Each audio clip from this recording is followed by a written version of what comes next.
इस वीडियो के माध्यम से आप सभी को बताने वाला हूँ कि जो विज्ञान होता है, विज्ञान आखिर कितने प्रकार का होता है, विज्ञान को कितने भागों में बांटा गया है, उसके विषय में बात करेंगे। जो कि क्लास 10 का है, क्लास 10 का विज्ञान और गणित जो यूट्यूब पर बिल्कुल फ्री में पढ़ाया जाएगा और पढ़ाया जा रहा है।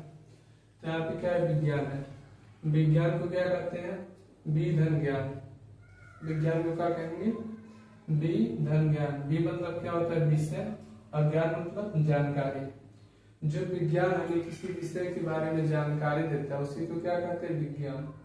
और विज्ञान की परिभाषा की बात करें तो इसे क्या कहेंगे, विशेष ज्ञान को विज्ञान कहते हैं, या इस तरह कह सकते हैं किसी विषय के बारे में सुसंगठित, सुव्यवस्थित और क्रमबद्ध के ज्ञान को क्या कहते हैं, विज्ञान कहते हैं। विज्ञान को कितने भागों में बांटा गया है, विज्ञान को 3 भागों में बांटा गया है।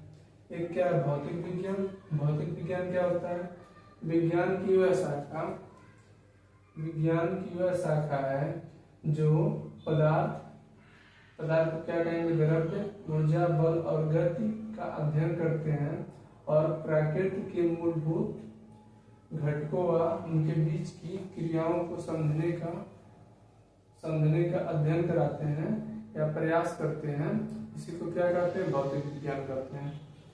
अब जानेंगे रासायनिक विज्ञान। रासायनिक विज्ञान क्या होता है, विज्ञान की वह शाखा, विज्ञान की वह शाखा जिसके अंतर्गत किसी पदार्थ के गुण तथा संरचना, संगठन आदि का अध्ययन करते हैं उसी को क्या कहते हैं, रासायनिक विज्ञान कहते हैं।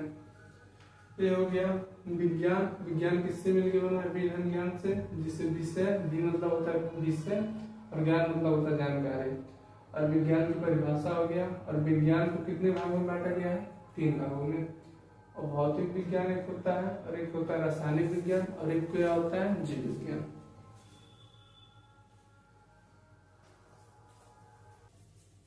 अब देखिए यहाँ पे क्या है, जीव विज्ञान। जीव विज्ञान क्या होता है, जीव विज्ञान के अंतर्गत हम किसी भी जीव अथवा सजीव के बारे में क्रमबद्ध से अध्ययन करते हैं उसे क्या कहते हैं, जीव विज्ञान कहते हैं।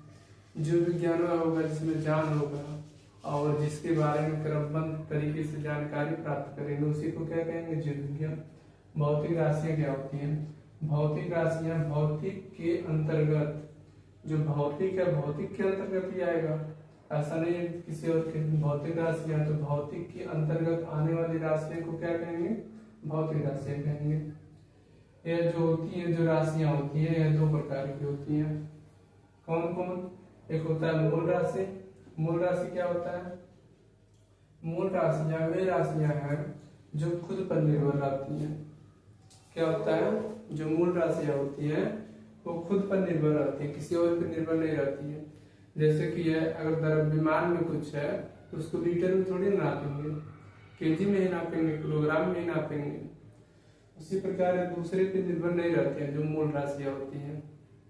ये क्या होती है, खुद पर निर्भर रहती है और दूसरों पर निर्भर नहीं रहती है, उन्हें क्या कहते हैं, मूल राशियां कहते हैं।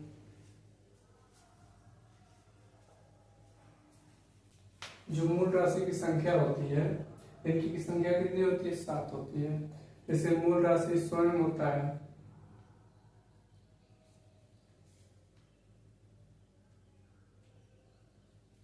जो मूल राशि की संख्या होती है इनकी संख्या 7 होती है। जो मूल राशि होता है वो खुद पे निर्भर होता है, दूसरे पे निर्भर नहीं होता है। इसकी संख्या कितनी होती है, 7 होती है। जैसे पहला हो गया क्या, दूरी।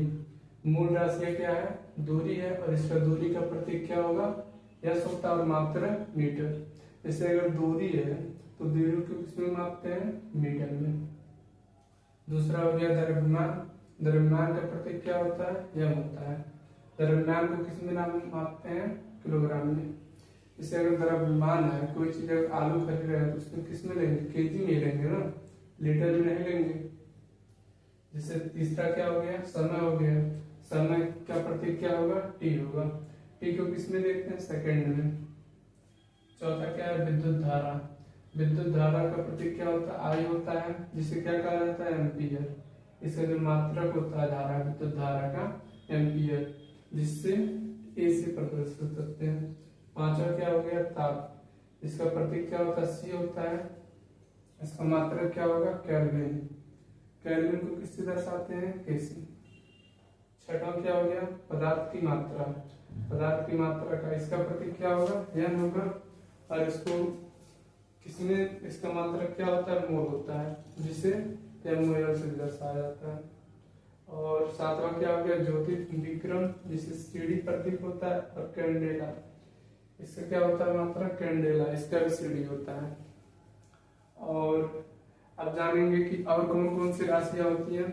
जैसे हो गया अदिश राशि, सदिश राशि। ये किस राशियों में आती है? तो ये आती है मूल राशियों में। चलिए उसके बारे में जानते हैं। जो भौतिक राशियां होती है वो कितने प्रकार की होती है? 2 प्रकार की। एक हो गया मूल राशि और एक हो गया व्युत्पन्न राशि।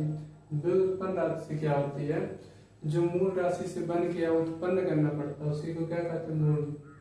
व्युत्पन्न राशि वे राशियां जो स्वयं पर निर्भर नहीं रहती हैं। मूल राशि क्या था? जो स्वयं पर निर्भर रहता था। लेकिन व्युत्पन्न राशि ऐसा नहीं होता है। व्युत्पन्न राशि क्या होता है? जो स्वयं पर निर्भर नहीं रहता है तथा मूल राशि से उत्पन्न होती है, उसे क्या कहते हैं? व्युत्पन्न राशि कहते हैं। जैसे क्षेत्रफल बराबर क्या होता है? लंबाई बटे चौड़ाई। या कह सकते हैं चाल बराबर दूरी बटे समय। ये क्या हो गया? उदाहरण हो गया। अब बात करते हैं सदिश राशि और अदिश राशि। ये उन दोनों के अंतर्गत आता है, सदिश राशि और अदिश राशि। सदिश राशि क्या होता है? वे राशियां जिन्हें व्यक्त करने के लिए परमाणु की आवश्यकता पड़ती है। मतलब जो अदिश राशि होती है उसको व्यक्त करने के लिए परमाणु की आवश्यकता पड़ती है, लेकिन इसको दिशा की आवश्यकता नहीं पड़ती है। उसी को क्या कहते हैं? अदिश राशि कहते हैं। जैसे वे राशियां जिन्हें व्यक्त करने के लिए परमाणु की आवश्यकता होती है किंतु दिशा की नहीं, तो उसे क्या कहते हैं? अदिश राशि कहते हैं। जैसे दूरी हो गया, समय हो गया, भार हो गया, आदि हो गया। इन सबको व्यक्त करने के लिए क्या पड़ेगा? परमाणु की आवश्यकता पड़ेगा, लेकिन दिशा की आवश्यकता नहीं। अगर हमें समय बताना हो या भार बताना हो तो इसमें दिशा थोड़ी ना देखेंगे, या दूरी बतानी हो इसमें क्या देखेंगे? परमाणु देखेंगे। अब सदिश राशि क्या होती है? वे राशियां जिन्हें व्यक्त करने के साथ साथ दिशा की भी आवश्यकता पड़ता है, उसे क्या कहते हैं? सदिश राशि कहते हैं। ऐसा कोई राशि होगा जिसे दिखाने के लिए क्या जरूरी पड़ेगा? दिशा। इससे हमें कहीं जाना है तो आखिर दिशा पता रहेगा तभी ना जाएंगे, दिशा के माध्यम से। तो जो सदिश राशि होती है वो किसके अंतर्गत आती है? दिशा। जो दिशा को क्या करता है? व्यक्त करता है। जैसे भी क्या हो गया? विस्थापन हो गया, वेग हो गया। तो ये हो गया अदिश राशि, एक हो गया सदिश राशि। तो ये वीडियो कैसा लगा कमेंट में जरूर बताएं। और क्लास 10 का साइंस और मैथ ये दोनों शुरू से लेकर अंतिम तक कराया जाएगा, जिसकी वजह से आप सभी का सहयोग चाहिए। और चैनल पर नए हैं, चैनल को सब्सक्राइब जरूर करें। Thank you.